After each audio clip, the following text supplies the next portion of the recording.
En aquel tiempo Jesús dijo a los sumos sacerdotes y a los ancianos del pueblo esta parábola. Había una vez un propietario que plantó un viñedo, lo rodeó con una cerca, cavó un lagar en él, construyó una torre para el vigilante y luego la alquiló a unos viñadores y se fue de viaje. Llegado el tiempo de la vendimia, envió a sus criados para pedir su parte de los frutos a los viñadores. Pero estos se apoderaron de los criados, golpearon a uno, mataron a otro y a otro más lo apedrearon. Envió de nuevo a otros criados, en mayor número que los primeros, y los trataron del mismo modo. Por último les mandó a su propio hijo, pensando, a mi hijo lo respetarán. Pero cuando los viñadores lo vieron, se dijeron unos a otros, este es el heredero. Vamos a matarlo y nos quedaremos con su herencia. Le echaron mano, lo sacaron del viñedo y le mataron. Ahora díganme, cuando vuelva el dueño del viñedo, ¿qué hará con esos viñadores? Ellos le respondieron, dará muerte terrible a esos desalmados y arrendará el viñedo a otros viñadores que le entreguen los frutos a su tiempo. Entonces Jesús les dijo, ¿no han leído nunca en las Escrituras la piedra que desecharon los constructores es ahora la piedra angular? Esto es obra del Señor y es un prodigio admirable. Por esta razón les digo que les será quitado a ustedes el reino de Dios y se le dará a un pueblo que produzca sus frutos. Al oír estas palabras, los sumos sacerdotes y los fariseos comprendieron que Jesús las decía por ellos y quisieron aprenderlo. Pero tuvieron miedo a la multitud, pues era tenido por un profeta. Palabra del Señor. Gloria a ti, Señor Jesús. Con esta parábola Jesús hace un precioso resumen de la historia de la salvación. El empeño por parte de Dios por salvar a su pueblo, mandando primero, por ejemplo, a profetas que eran tan representados por estos criados que iban a reclamar el legítimo alquiler de la viña, y después directamente el hijo del dueño, es decir, está hablando de sí mismo y de la suerte que iba a correr, la muerte, que en este caso era una muerte redentora. Es decir, Jesús habla de él, de lo que le espera y de cómo él acepta eso por salvarnos a nosotros. Pero la cuestión aquí no es esa. La cuestión aquí es que está planteando Jesús algo que olvidamos en nuestra época. Quizá no nosotros, los franciscanos de María, porque a base de machacar creo que ya lo tenemos todos muy claro. Olvidamos los derechos de Dios. Incluso nosotros podíamos pensar que el amor a Dios, el agradecimiento a Dios, es algo opcional, algo que está bien si está. Y no ese es el planteamiento.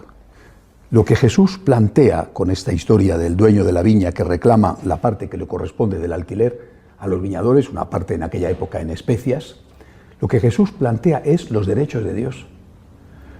El Señor tiene derechos.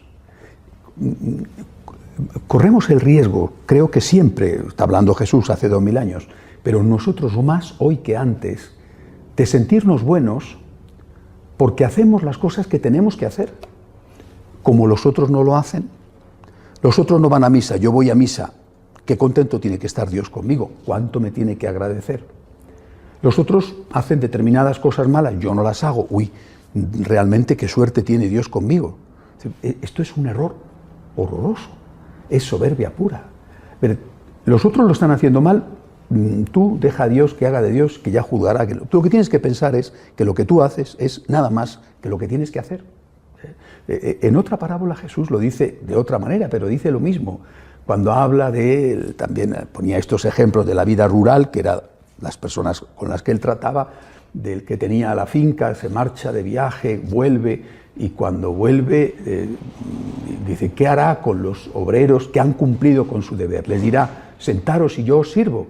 No, le dirá, ahora sois los empleados, vengo de viaje, tenéis que seguir trabajando, me tenéis que preparar la cena, la cama, lo que sea, ¿no? Dice, ¿por qué? No han hecho más que su obligación. Esto tenemos que entenderlo, es muy importante, porque de lo contrario, cuanto más buenos, más soberbios. Solamente cuando uno entiende que lo que hace no es más que lo que tiene que hacer, entonces no se da importancia.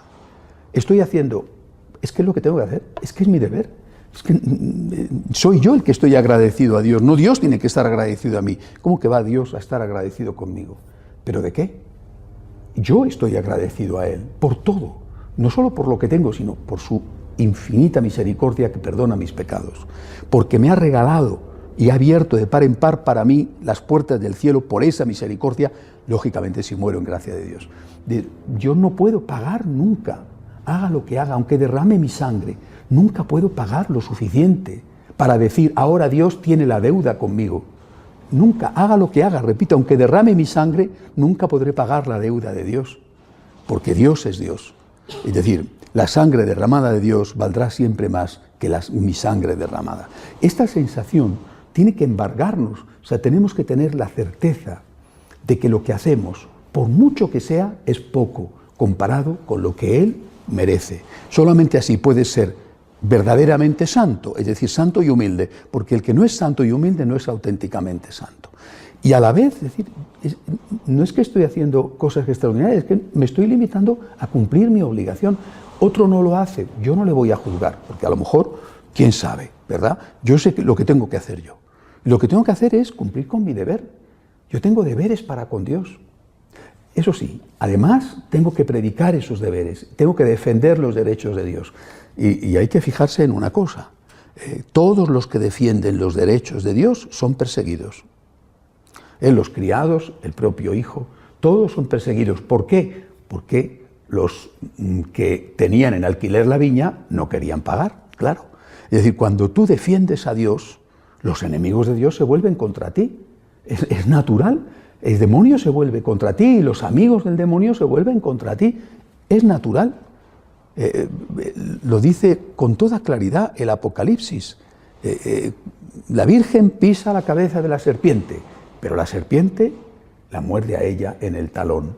Las heridas de la serpiente, las heridas del demonio son variadas, pero nosotros sabemos que Dios hiere, permite que hieran y cura y venda la herida. Es decir, la Virgen nos va a curar la herida que nos hace la serpiente cuando nos muerde por estar defendiéndola y por estar defendiendo a su hijo. No nos va a dejar solos.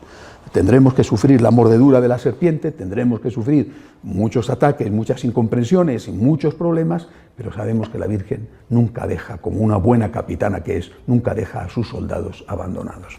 Así que primero empecemos por nosotros mismos. Tengo que pagar mi deuda.